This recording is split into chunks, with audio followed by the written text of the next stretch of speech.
Blessings. What's up, y'all? Your girl coming back in with another one. And this one, we're going to get right into it. A narc is worse than that. They are. A lot of people compare them to being toddlers and babies and children because they have the mindset of toddlers, babies, children, which is an insult to toddlers, babies, children, because eventually most of them grow out of that, especially toddlers. Toddlers is definitely going to grow out of the terrible twos and horrible threes and whatever. And as they're getting older, they're calming down. But narcs don't do that. As they're getting older, they're getting worse. Okay? And the older they get, and especially if they have a birthday coming up, they would traumatize their they would traumatize and terrorize and rage out on their own birthday because they don't want to be reminded that they're getting older. And the older that they're getting, that demon is starting to project from the inside out. And you look at them, they look so horrible. The female narcs can get away with it a little bit because they can go cake up some makeup and lashes and get their nails done and their hair done, and they can kind of make it work. But some of these male narcs, even if they got the money to go do what they need to do, it's just not cutting for them. And they be looking so terrible, looking like Skeletor or something.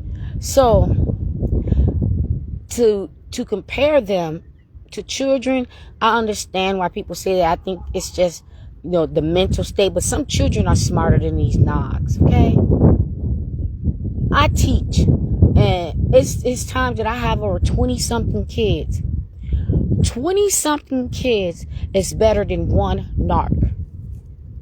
I don't think y'all heard me. 20-something kids.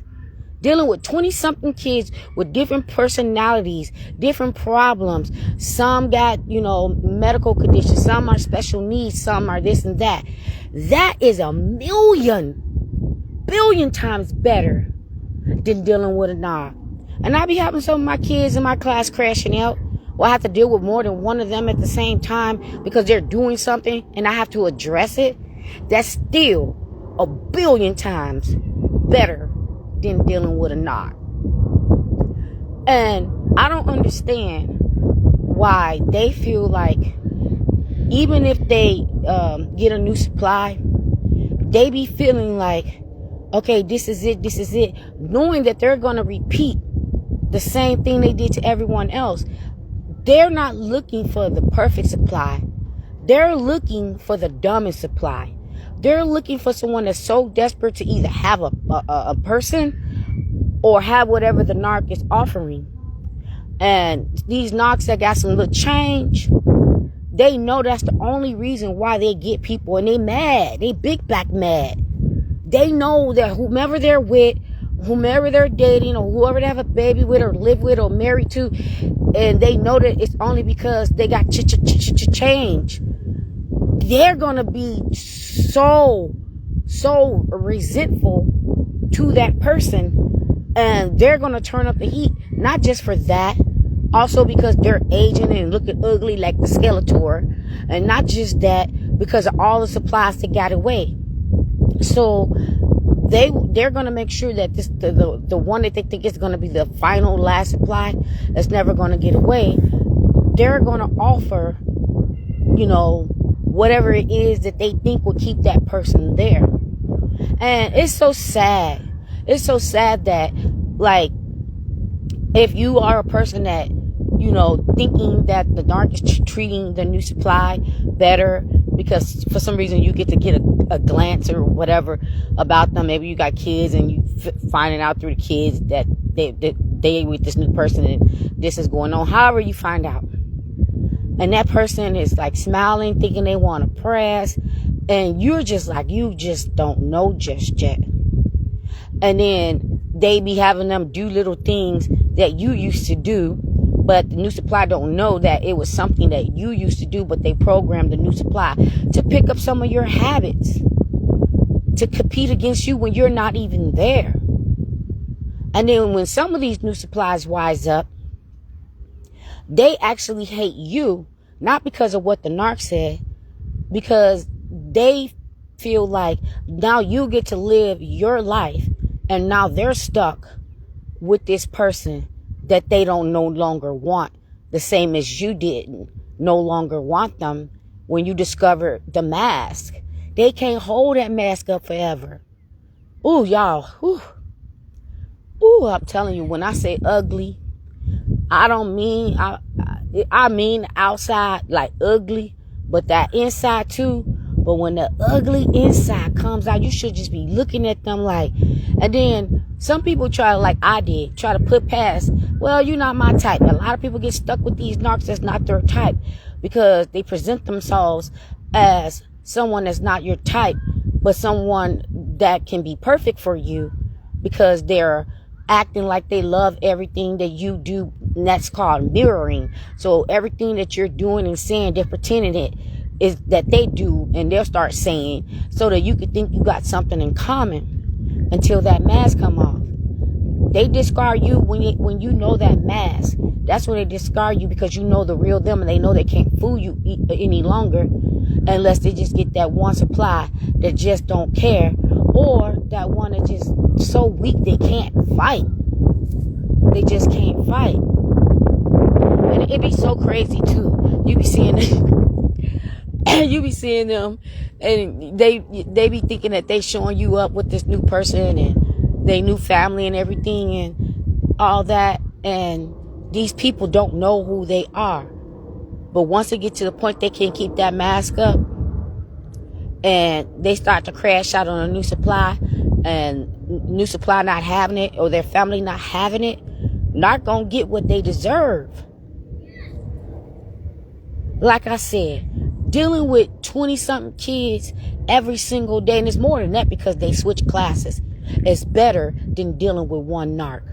Who wants to get up every day dealing with somebody that always have a damn attitude, always mad about something, stupid things at that, and then, or they're making up things to be mad at, like you can't even laugh or smile. You could be watching a video or something and you laughed at it. Now they all in there in your face starting something because you laugh. How dare you be able to laugh? How dare you have some fun when I'm like this and I feel like this every day, and this is how you're gonna have to feel, because every time I see that you're having fun or that you're happy, I'm gonna destroy that.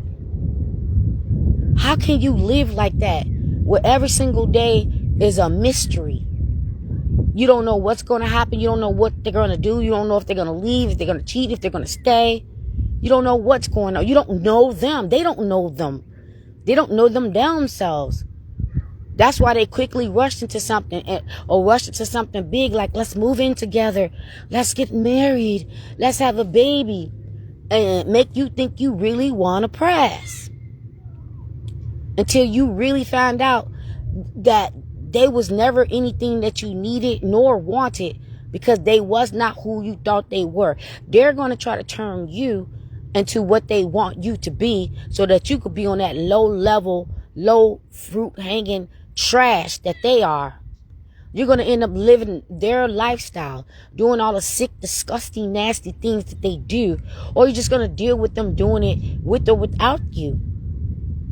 Are you missing them nasty, disgusting ass habits that they have every day? The things that they watch, corn, and wanting to go to the S Club, and always wanting to do all these things that people in relationships really don't do or shouldn't do, and they always got an excuse. And then when they feel real guilty about something they did so traumatic, they will really come in and just crash out on you because they're feeling the shame. They hate to feel the shame, but they always doing shameful things.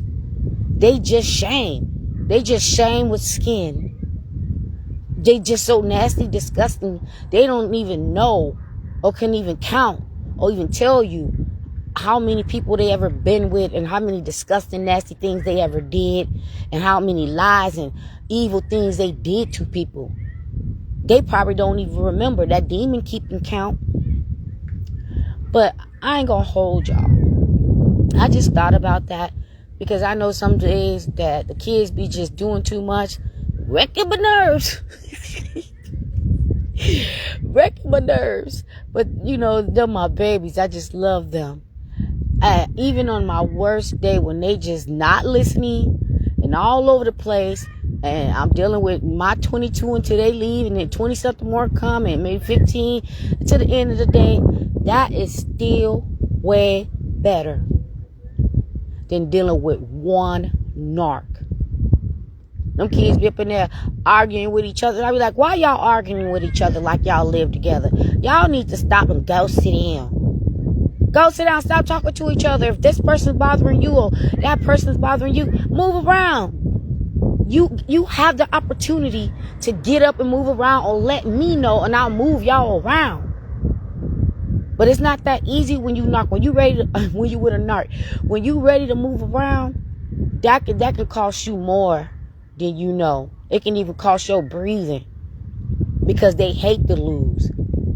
They hate that nobody wants to ever be with them. They can't keep no one forever. They hate that they have to be fake to get you. They hate you because everything about you, they want to be them.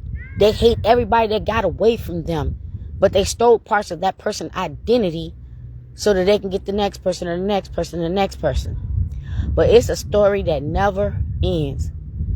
Like, if you was writing a book about narcs, you'll be writing books for the rest of your life, dealing with stories that people have told by living or being or married or child with, or however, relationship, family, whatever, work, whatever, with a narc.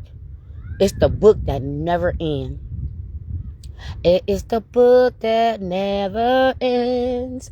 It just go on and on, my friends. These narcs just go on and on and on. And they don't know what they got till it's gone. Be blessed.